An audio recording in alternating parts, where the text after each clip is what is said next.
Hey guys, this is Pharaoh 2091, and welcome back to Let's Play Ace Attorney Investigations 2 Miles Edgeworth. Last time we left off, we went mano a mano with the president himself. And, well, it seems we got a good amount of information from him, and we left off where he said that the winds were blowing and he couldn't see the flag. Or he couldn't see the red balloon, which was the Steel Samurai pants. So that completely contradicts this piece of evidence right here, the trajectory, because we know that the trajectory, from what we saw, would hit the flag and the balloon. But this, if it was blowing, then something's odd. Then the gunshot rang out during the president's speech. The bullet struck the balloon and also pierced through the national flag. I had previously deduced the bullet's trajectory using these facts. Like that. The assassin fired a bullet from the left side of the audience area. However, if the flags were fluttering about like so, my reason changes. Like that. Ah, since the flag's position has changed. Correct, the bullet's trajectory must also have changed. And if we trace the trajectory of the bullet, we can tell who fired the shot. But Mr. Edgeworth, that person is... Indeed. I still understand why. However, it can't be none other than him. By tracing the bullet's path, who was the person who fired the gun? None other than Knightley. The person who shot the balloon was none other than you, Horace Knightley. What? Connecting the bullet holes in the balloon and the flag, and the line points to you. Yep. I kind of knew. I think I know. I kind of knew where this is where it was going, but of course I don't know the details. But the guy's one of the president's bodyguards. Why would he have son of a... Why? Telemarketer? I swear. Telemarketer. I don't even know what to do anymore. I'm going to have to seriously call somebody and say, cancel voice number. Jeez. That's going to piss me off. Why would he have shot the Steel Samurai balloon, sir? Preposterous. I agree with the detective. There's no reason. Are you saying Knightley, who has saved my life on numerous occasions, is an assassin? Prosecutor Edgeworth, I've had it up to here with you. My job is to protect the president. Knightley, control yourself. Sorry, sir. Prosecutor, indeed, the wind was strong during my speech. However, that wind's strength can change very quickly. Evidence! Show us evidence the flag was flying at the moment of the gunshot. Okay, the gunshot occurred at the moment the president raised his fist in the sky. The evidence that shows that moment is... Do I have something that shows that state of the flag? Sure, let's take a look at the photos here. I can't really see. I think it's this photo right here. You can see the flag kind of blowing towards them. Yep, I think this is it. The evidence is in this photo. Interesting. And where is this photo exactly? Proof that the flag was flying in this photo is right here. To the right. Don't you see? The fluttering flag can be seen in this photo. No! There's no mistaking that the flags were flying at the moment of the incident. So then, it really was that guy who shot the balloon. That would mean Mr. Knightley is the assassin. Horace Knightley is...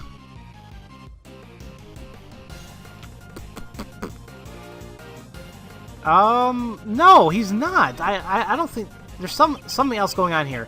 Horace Knightley is not the assassin.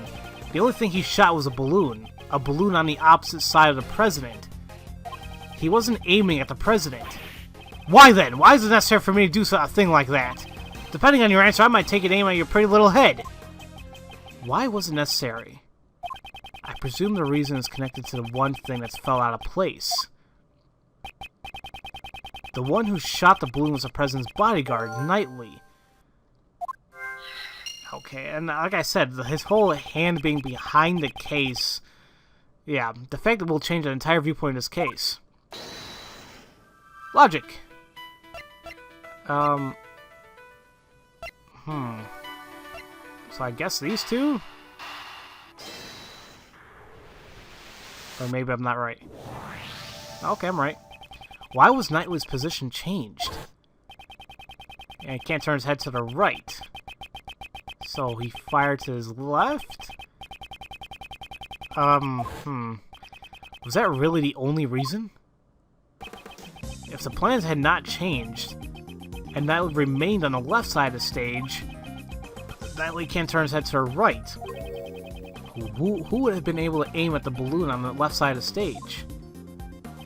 Perhaps the security plans were altered so that Knightley could shoot the balloon. If that's the case... What's this? The details of the security plans were changed. Yep. It was changed yesterday because he could... President's orders.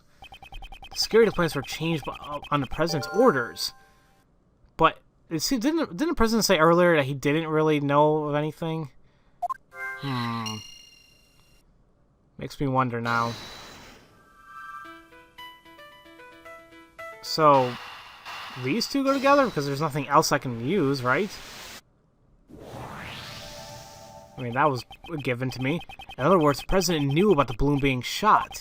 He knew about the attempt on his own life. If you think about it that way, everything that's been out of place is beginning to add up. Why was the assassin able to get a gun past such tight security? Why was the assassin wearing a conspicuous red hood? Why did he use a laser sight that would so easily reveal their location?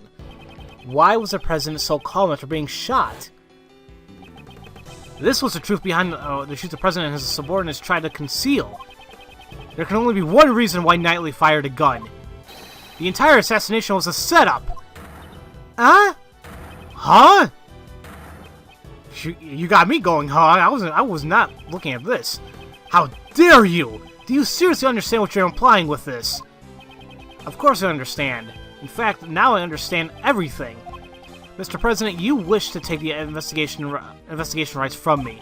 That was also you can conceal the real truth.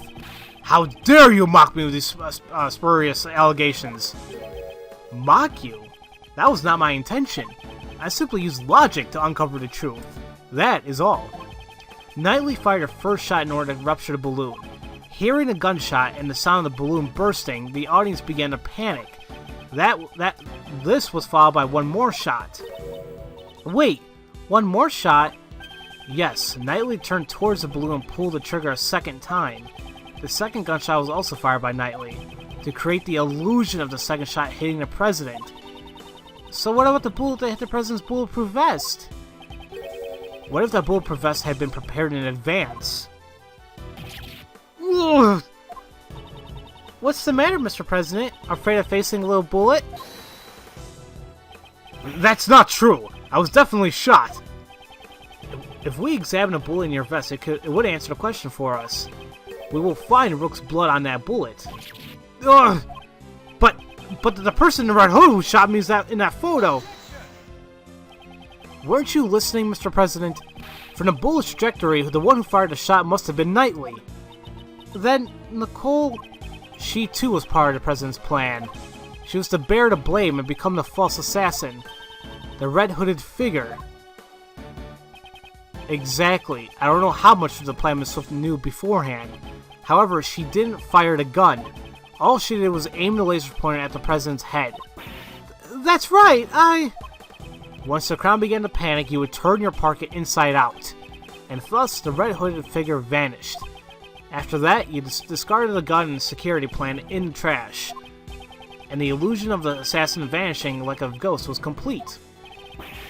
And with the assassin gone, the case would go unsolved, pal. Yes, that was what he had hoped for. That's why he wouldn't let Mr. Edgeworth investigate the case. Exactly. All of this was an asinine publicity stunt from a lying president. But you... What is he doing? He's firing his laser. Raw. Nobody even says that anymore. That meme's gone. Oh my god! Oh! You are wrong. He revealed his true form. A fat, unhealthy man. The assassination is a lie, isn't it? The Chief, why'd he have to pick you? This should not have happened. Objection. Well played, Mr. Prosecutor. Knightley! I am speaking with the president now. Thank you very much. Oh boy. You're a chess player. You know knights always strive to protect their king. Here he goes again. So shut up. Now. Are you threatening me, Mr. Knightley? Nah, what's with this guy? Oops, sorry, I went over the top there. But on to business. As my first move, I want to ask you a question. You say I fired a gun on stage, right? Then I should have been caught. The entire audience was watching me. I see. Now it's my move. You use a certain object to prevent the spectators from seeing you. A certain object? What did Knightley use to prevent the audience from seeing him? And that would be his attaché case. Because I noticed that from the very beginning, actually. The attaché case. Exactly. I like to have a look at the photo Kay took. I like you to have a photo. And look at that. Your hand is behind it. Your right hand is completely hidden by the case. This photo captures the exact moment you secretly fired a gun. You use the attaché case as a screen. You seem to enjoy making up convenient stories, Mr. Prosecutor. But you missed something. And what have I missed? That everything you said is just a hypothesis, a theory. Flags flapping in the wind, using the case as a screen. Security plans were modified because I can't move my neck. You've got no decisive evidence. Nah. Yeah, it'd be great if you had the bullet that hit the balloon. Then you could examine it and see if the ballistic markings matched my gun. But that bullet's probably at the bottom of the lake. Finding it would be real tough, right? I hate to admit it, but it's as he says. There's no decisive evidence. If there's no proof, the only thing you can do is shut up. So do so. Who's saying that now? There, yeah! Oh, Nicole! Miss Swift. That's it. If she speaks, we could hear her testimony. Hey, lady! You got something to say? Never mind. There we go. I thought so. Nicole! Don't be afraid. The truth will escape if you let that man intimidate you. You're a reporter. A journalist, are you not? I will not remain silent. You better consider your position. Use your head before saying something you'll regret. I forgot the #1 rule of journalism. Journalists must not tell lies. You can't call this scoop if it ain't the truth. Mr. Edgeworth, I'm sorry. I've been hiding this whole time. I used this laser pointer to aim at the president. That's all I did. I never fired a gun. You stupid woman! If you testify, you'll be admitting you're an accomplice.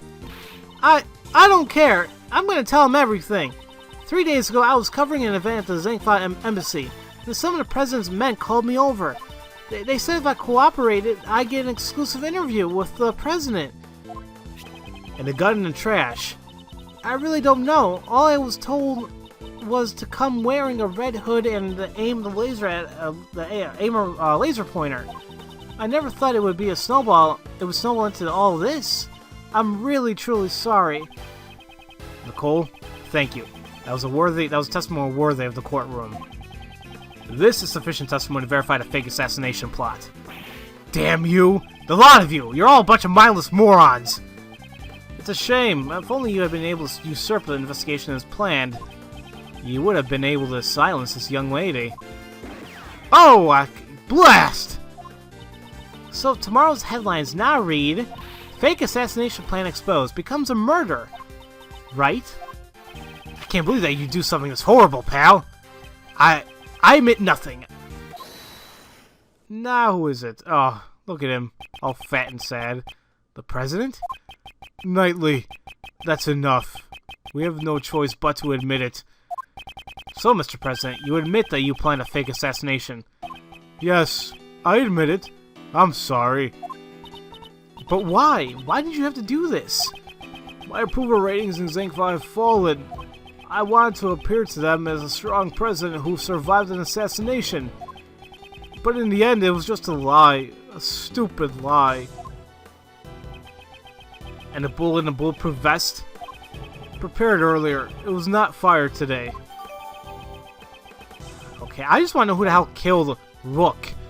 Because that's a huge thing going on now, you know? But what about the killer? It seems our plan was leaked. Someone wanted to make this fake assassination real. That's why the killer wore the red raincoat. He would impersonate the culprit from the plan in order to approach the president. But there's still one thing I don't understand. And what's that? Why did Rook die? His death was not part of this charade, and yet it really happened. Yes, why was his life taken? Ethan was an outstanding bodyguard. Even though he wasn't from my country, he had my utmost trust. I wouldn't think that having the trust of a cowardly president meant that much, honestly. Hey, that's the same sort of bond between me and Mr. Edgeworth, pal. I wouldn't put it that way. Did Rook know of your plan? Not the exact details. I asked him to cooperate, and he refused. You should have listened to his advice. Yes, indeed. I wouldn't have done all this if I had known. Ugh, you're being too dramatic. What? Rook was just one piece of the president's defense. Knightley? And it's not as if he cooperated with your plan. I did. He ran away, taking whatever dignity he had left with him. Good riddance. I know you're a valuable bodyguard, but still. I don't have time for this, sir. I'm the team leader now. There's gonna be a lot of changes now that the chicken's gone. After all, adaptation is the most important principle in chess. I knew you were always wanting to be the team leader, but isn't this a bit imprudent? I will orchestrate even more perfect plans just like this one. You definitely have ambition, but wasn't your perfect plan today a failure? If it weren't for you and that idiot Rook, it would have been perfect. What did Rook do? If he hadn't died, the killer would have had threatened me, and you would have never set foot in this plane. Knightley, how can you say such a thing? Yeah, he died trying to save you, Mr. President. Maybe he fulfilled his lifelong ambition. He died protecting the president? Huh? But the assassination was fake, right? Of course it was, but you need to listen closer, little girl. Remember the guy who wanted to make the fake assassination real? There were 2 gunshots at the time of the incident. The first was, as you said, I shot the balloon. But the second one wasn't me. So who fired the second shot? The real assassin. But it wasn't the killer. He intended to attack the president with a knife, not a gun. The lucky winner was the hidden queen. Or should I say, the lady in the coat over there. Ah! You're accusing Nicole, pal? I ain't no assassin. Really? I don't believe you. The gun that was left in the trash, that was yours, right? What? Let's read this. I shot the balloon and entered the plane with Rook and the president. Rook waited in the cabin while I led the president into the security room. When I came out, Rook was already on the ground. The bullet that lady fired must have hit him while we escorted the president to the plane. The shot was fired from a gun you found in the trash. So you're saying you don't know exactly when the victim was shot. A knight's job isn't to protect a rook. It's to protect the king. Huh? What he's trying to say is that his job was to protect the president only. It's over if you lose the king. Checkmate. That's the first rule of chess. If you let your pieces get taken in front of you, you're not likely to win. But I did win! Look! The president's safe!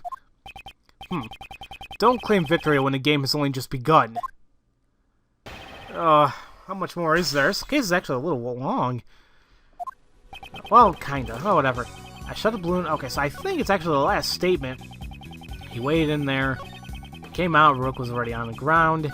The bullet that lady fired must have hit him while we escorted the president to the plane. See, it's either that statement or this one right here. The shot was fired from a gun you found in the trash. Now, taking a look at the gun, 2 shots were fired. So that's making me wonder, wait a minute, if it was 2 shots, but one of the shots was from him, so yeah, I think this is the piece of evidence. However, I will present it in the next episode, guys. So, as usual, thank you all for watching, and I'll see you guys next time for Let's Play Ace Attorney Investigations 2 Prosecutor's Path. I'll see you guys later.